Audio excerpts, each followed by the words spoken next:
আসসালামু আলাইকুম, আমি Mohammad Asanuzzaman. Welcome to my studio. আজ আমি আপনাদের সামনে কিভাবে প্রিমিয়ার প্রোতে খুব সহজে একটি ফ্ল্যাশ ট্রানজিশন তৈরি করা যায় সেই বিষয়টা দেখাবো। আমাদের প্রিমিয়ার প্রোতে সাধারণত ভিডিও এডিটিংয়ের ক্ষেত্রে আমাদের ফ্রি অথবা পেইড যে ধরনের বলি না কেন আমাদের ট্রানজিশন প্রয়োজন হয়ে থাকে। সো অনেক সময় আমাদের কাস্টম মেড ট্রানজিশনও কিন্তু তৈরি করা লাগতে পারে। সো এই ক্ষেত্রে আমরা খুব সহজেই কিভাবে কাস্টম মেড ট্রানজিশনগুলো তৈরি করতে পারি সে বিষয়টা দেখে আসি। এখানে আমি প্রিমিয়ার প্রো সফটওয়্যারটা ওপেন করেছি। এখন এখান থেকে আমি প্রজেক্ট প্যানেল থেকে আমার যে দুইটি প্রজেক্ট নিয়ে তারপরে কিন্তু আমি ট্রানজিশনটি অ্যাপ্লাই করব। সো সেই প্রজেক্ট দুটো আমি ওপেন করে নিচ্ছি। তো চলুন দেখে আসি খুব সহজেই একটি ফ্ল্যাশ ট্রানজিশন কীভাবে প্রিমিয়ার প্রোতে তৈরি করা যায়। প্রিমিয়ার প্রো সফটওয়্যারটির প্রজেক্ট প্যানেলে আমি দুইটি ফুটেজ নিয়েছি। এই ফুটেজ দুইটির যে ফ্রেম রেট সে অনুসারে কিন্তু আমি একটি সিকোয়েন্স নিয়ে নেব এখানে। সো আমি এখান থেকে সিকোয়েন্স থেকে লাইক 29.97 এই ফ্রেম রেটটা আমি নিয়ে নেব এখান থেকে ফুল এইচডি। সো ওকে করে দিচ্ছি। এখন এখান থেকে আমি প্রজেক্ট দুইটি ড্র্যাগ অ্যান্ড ড্রপ করে নিয়ে আসব।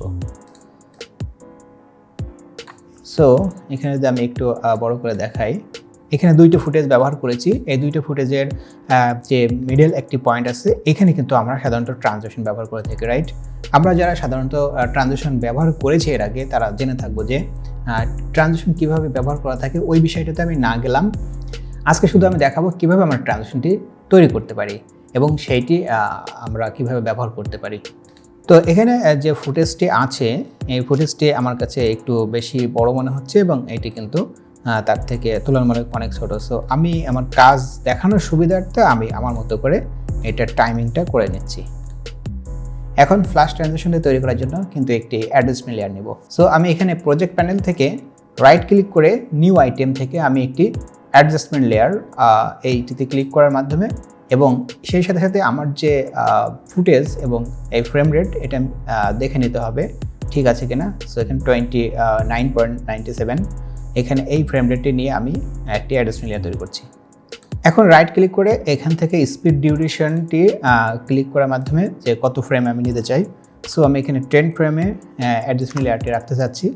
এটা করার মাধ্যমে আমি এখান থেকে ড্র্যাগ অ্যান্ড ড্রপ করে ঠিক এইটার যে দুইটা ফুটেজের যে মিডল বরাবর আছে এই মিডলে আমি অ্যাডজাস্টমেন্ট লেয়ারটি রেখে দেবো। এখন এই ফ্ল্যাশ ট্রানজিশন তৈরি করতে হলে আমাদের একটি ইফেক্টসের প্রয়োজন হবে যেটার নাম হচ্ছে লেভেলস। এই লেভেলসটি যদি আমরা নিতে চাই তো সেক্ষেত্রে আমাদেরকে ইফেক্টস থেকে এখানে আমরা ইফেক্টসটি আছে আমাদের প্রজেক্ট প্যানেলের পাশে আমি যেটা রেখেছি আর কি। সো এখান থেকে আমি যদি টাইপ করি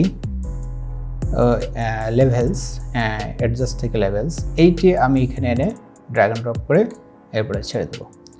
সো এখন আমি যদি ইফেক্টস কন্ট্রোলে যাই এবং তাহলে দেখব যে ইফেক্টস কন্ট্রোলের যে প্যারামিটারটি আছে এখানে কিন্তু আমাদের লেভেল অপশনটি চলে এসেছে।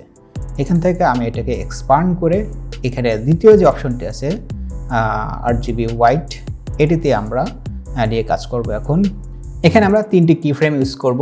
প্রথমত হচ্ছে অ্যাডজাস্টমেন্ট লেয়ারের প্রথমে, মিডল পয়েন্টে এবং লাস্টে। এখন এখানে আমরা অ্যাডজাস্টমেন্ট লেয়ারের প্রথমে চলে আসব এবং এখান থেকে RGB হোয়াইটের যে নামটা আছে এটার আমরা কি ফ্রেমটা টার্ন অন করে দেব এবং এই অ্যাডজাস্টমেন্ট লেয়ারের ঠিক মাঝ বরাবর অর্থাৎ দুইটা ফুটেজের মাঝ বরাবর এবং অ্যাডজাস্টমেন্ট লেয়ারের মাঝ বরাবর আমরা একটি কি ফ্রেম নিব।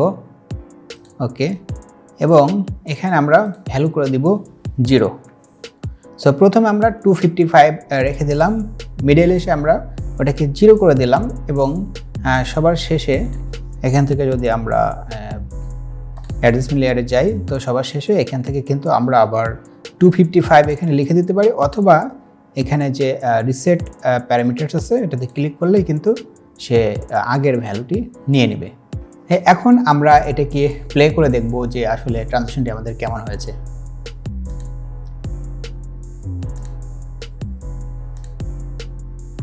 সো একটা সিনারি থেকে একটা সিনারিতে যাওয়ার জন্য আমরা এই ধরনের ট্রানজিশনটা ব্যবহার করতে পারি।